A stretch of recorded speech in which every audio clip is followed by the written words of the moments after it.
Hello everyone, it's Jimmy Cultist, back again with another logic tutorial of sorts. It's a bit different. I'm not showing how to construct logic, merely how to manipulate logic I have already created. But basically, we're going to be talking about my little project, Godzilla GR, which allows you to create your own scenarios using the logic that I've created. That being the, monsters and the levels and such, but there's ways to program them and use them that you should probably know about. Right off the bat, I'm going to talk about the simplest format to add the monsters. I'll just go ahead and grab one of them from my collection.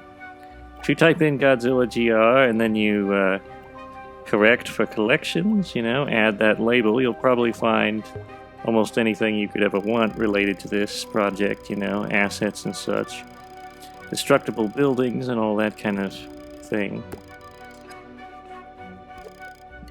But when you stamp the monster into the scene, be sure you do not decouple his group, because it's just going to be easier to move him around along with all his other assets if he's in a group. So, let's take a look at our fellow here. First of all, I want to talk about scoping. L1 and X allows you to scope in to a puppet's group. In order to get to where we want to get, we're going to have to go in twice, because there's two groups. So one more time, L1 and X, then press L1 and X again to open up this chip. You could move it with R2. Then we're going to press L1 and X again to open up logic. L1 and X again, and this is the AI. If you turn this on, he will automatically become an opponent. So let's copy him out and go ahead and do that.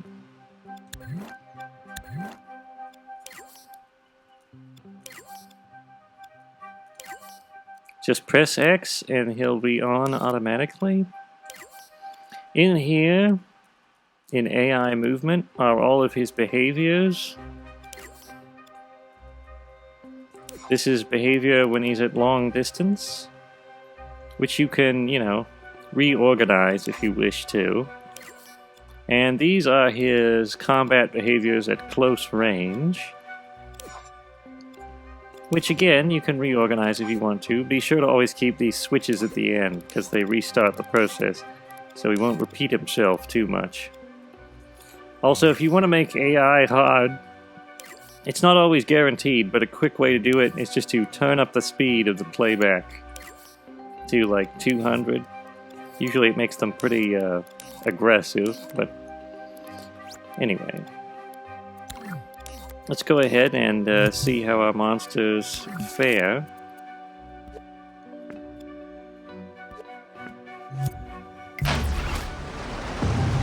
As you can see, we've immediately started out, and we can fight them. Kind of lacks a certain flair, though, doesn't it? Just plopping them down.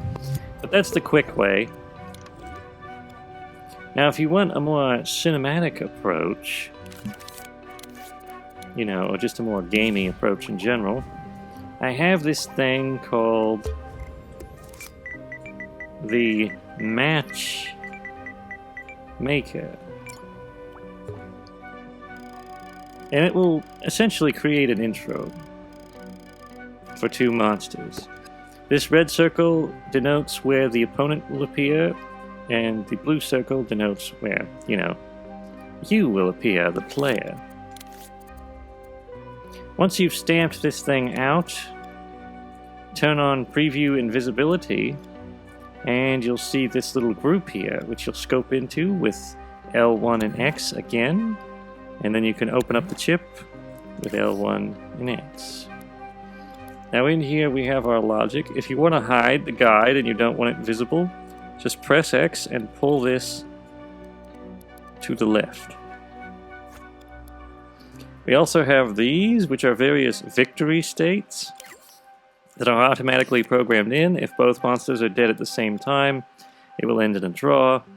And this is victory for whichever monster wins. However,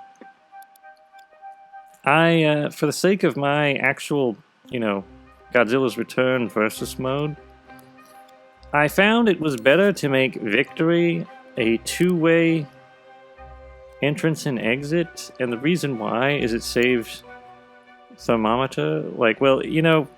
When you're putting things in a dream, there's these things called connectors between levels, and if you have too many of them, it overloads things.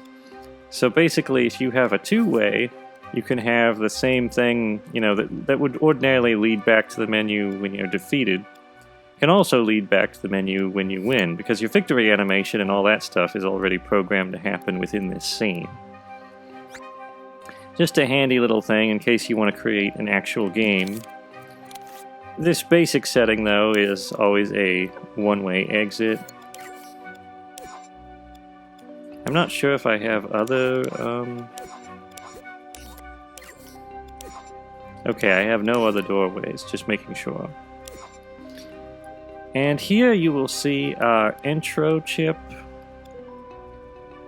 There's also this, which controls the lighting. I would delete this because I already have lighting in most of the scenes that I've created.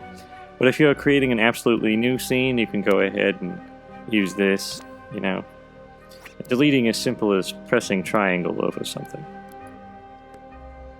If you want to close something, press L1 and circle, and then just open it up again with L1 and X. But here is our intro chip.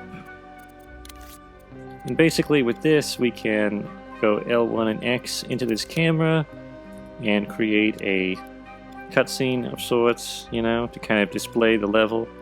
Because I have an automatic level title card in here. And moving the camera can be done with the sticks. You'll get used to it if it's, if you're new to it. You can also scope out with L1 and circle, in case you want to leave the camera. There's also an automatic button that allows you to leave, called exit, which you can tap on just in case. These control where the monsters will appear, and I do believe that in my basic setting, I did make them a little too close together in certain situations, so I would advise moving one of these back.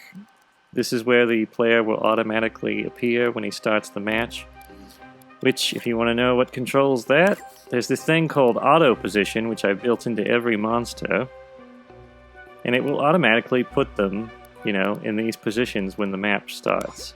Unless, of course, you move the tags, in which case they'll appear at a different position. Like, say, if I move this back here.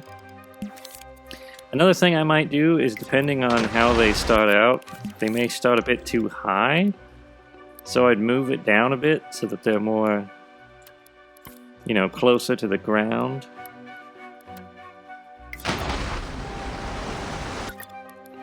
Just a little nicer. And here we have the level title card, which you can open up with L1 and X.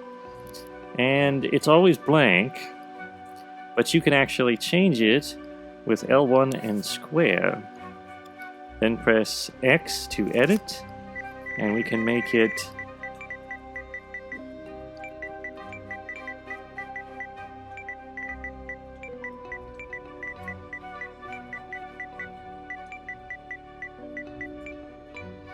This is not what the level is called, but I'm just using it as an example. Now let's go into play mode and watch it all happen.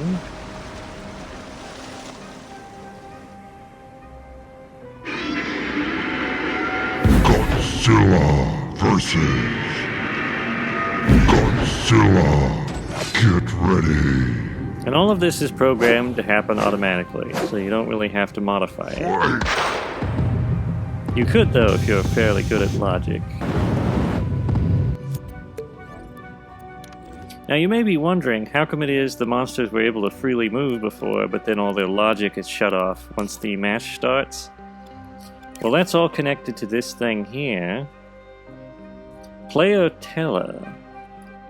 So, basically the same thing that sets our auto position, which is this tag, also triggers this trigger zone that turns on this counter that turns on the hide HUD feature, which also turns off controls, and can be used to create cutscenes. So if you've ever wondered how to easily turn off your monster's HUD and make them immobile for a cutscene, hide HUD is the way to do it.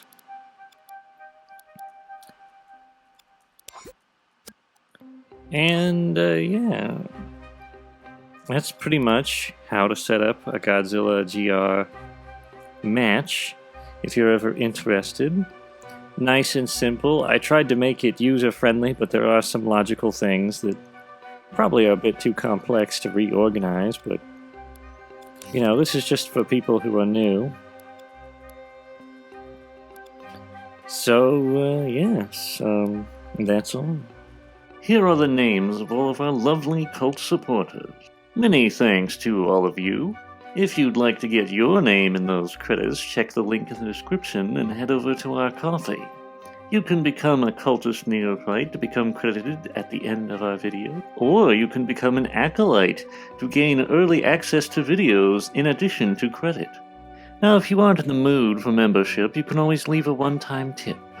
If you enjoyed this video and are not already subscribed, consider hitting the subscribe button down below. And maybe give us a quick like, both options are free. Also, don't forget to ring the notification bell so you will always be notified when new videos come out. If you have any thoughts, questions, or suggestions, leave them in the comment section. Or if you just want to let out your pent-up rage, give us some smack talk. Until next time, goodbye.